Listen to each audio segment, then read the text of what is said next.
welcome back to my YouTube channel. Assalamualaikum warahmatullahi wabarakatuh.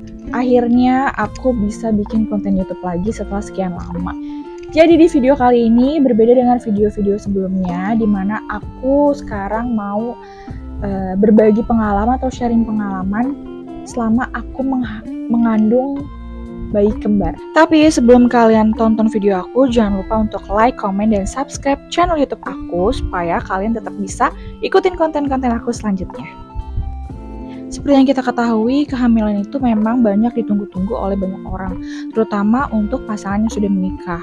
Alhamdulillah, selama aku menikah di tahun 2021 di bulan Oktober, aku dikaruniai buah hati atau dipercaya untuk mengandung anak kembar di bulan Februari.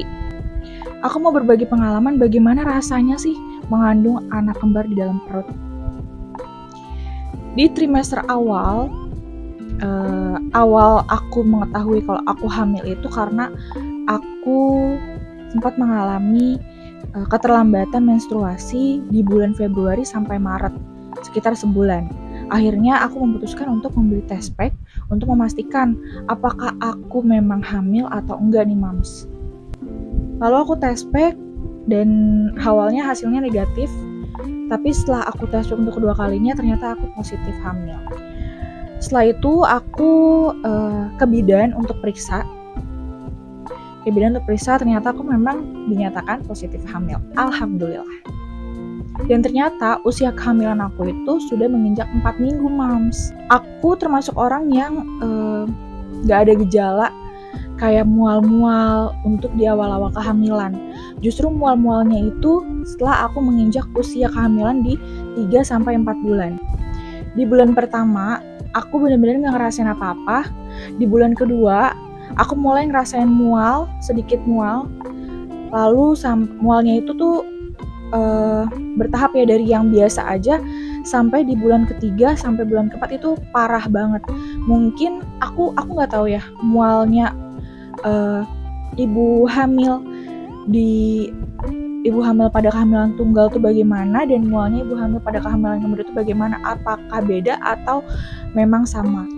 Ternyata dari beberapa artikel yang aku baca memang pada kehamilan kembar itu akan mengalami mual-mual yang lebih parah dibanding dengan ibu hamil yang mengandung kehamilan tunggal gitu. Di trimester awal, khususnya dari bulan pertama sampai bulan keempat, aku masih melakukan aktivitas bekerja seperti biasa. Apalagi rumah aku di Bekasi dan tempat kerja aku itu di daerah Jakarta Utara. Di usia kandungan aku yang masih cukup muda itu, bidan menyarankan untuk aku selalu beristirahat dengan cukup agar menghindari hal-hal yang tidak diinginkan. Apa aja sih efek yang aku rasain selama trimester awal itu? Yang pertama, aku mengalami mual yang cukup parah karena mengalami morning sickness juga. Terus aku juga di setiap malam juga merasakan mual-mual lagi dan terus seperti itu setiap harinya. Yang kedua, aku gampang lelah gitu, kayak gampang capek. Aku juga mengalami perubahan hormon, yang mana aku banyak banget timbul jerawat di wajah, di kepala juga, dan aku tuh jadi mudian gitu guys.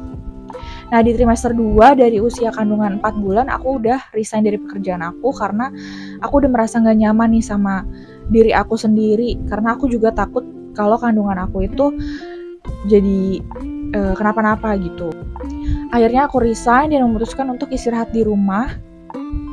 Nah dari usia kandungan 4-6 bulan berarti masuk ke trimester kedua,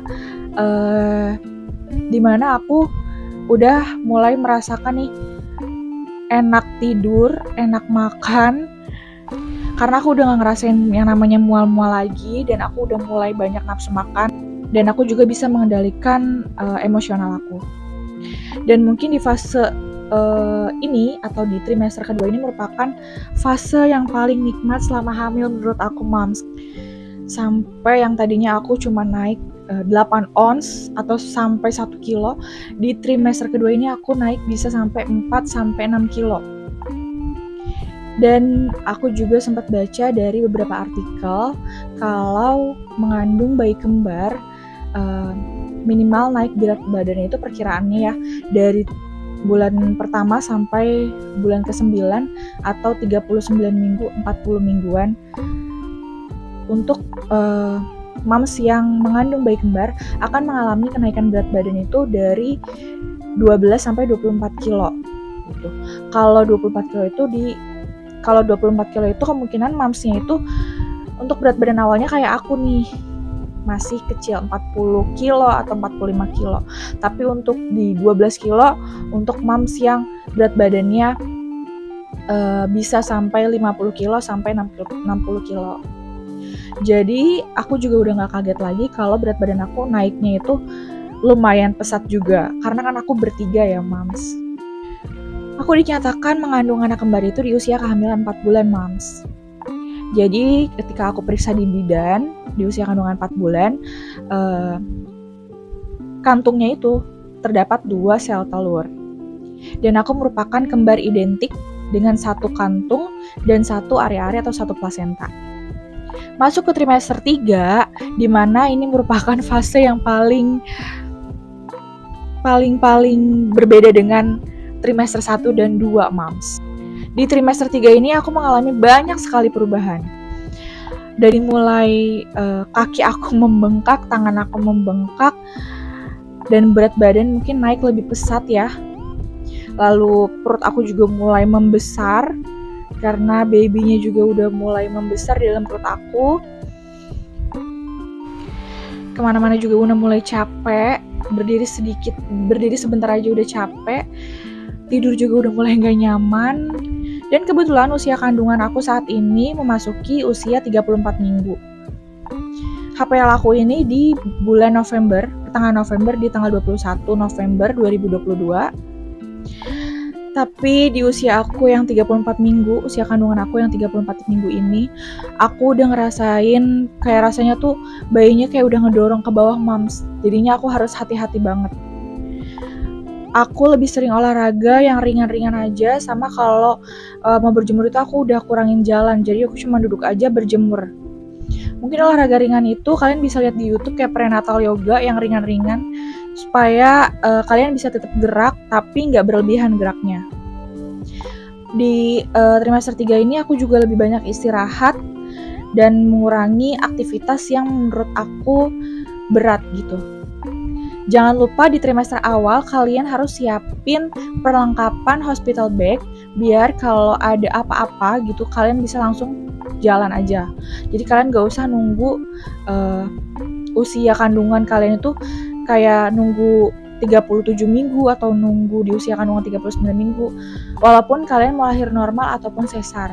Jadi kalian harus siap-siap sebelum kalian ke rumah sakit.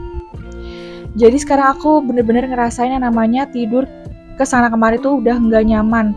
Memang rekomendasinya itu tidur miring ya, tapi aku tuh nggak nyaman banget karena setiap bangun tuh semuanya pegal, nyeri di bagian punggung juga, nyeri di bagian kaki, semuanya kayak mau menstruasi gitu rasanya. Aku juga ngerasain perut aku kencang, dan itu kencang banget. Tapi kita harus bisa bedain mana yang namanya kontraksi palsu, mana yang cuman kencang biasa. Dan aku lebih sering yang kencang biasa, karena kencangnya itu setelah dedenya itu nendang-nendang. Kontraksi palsu juga aku mengalaminya, tapi nggak terlalu sering. Sekedar info nih mams, kalian kalau mengalami kontraksi palsu, ciri-cirinya itu yang pertama, di bagian pusar itu kalau kalian pegang itu terasa seperti papan. Jadi rasanya keras kenceng gitu, itu namanya kontraksi palsu. Kalau terlalu sering, kalian jangan didiemin ya mams. Keluarnya air dari alat vital kalian, tapi airnya itu tuh nggak berbau. Dan adanya rasa mules-mules dari perut kalian setelah mengalami kenceng di bagian perut atau pusar kalian itu mams.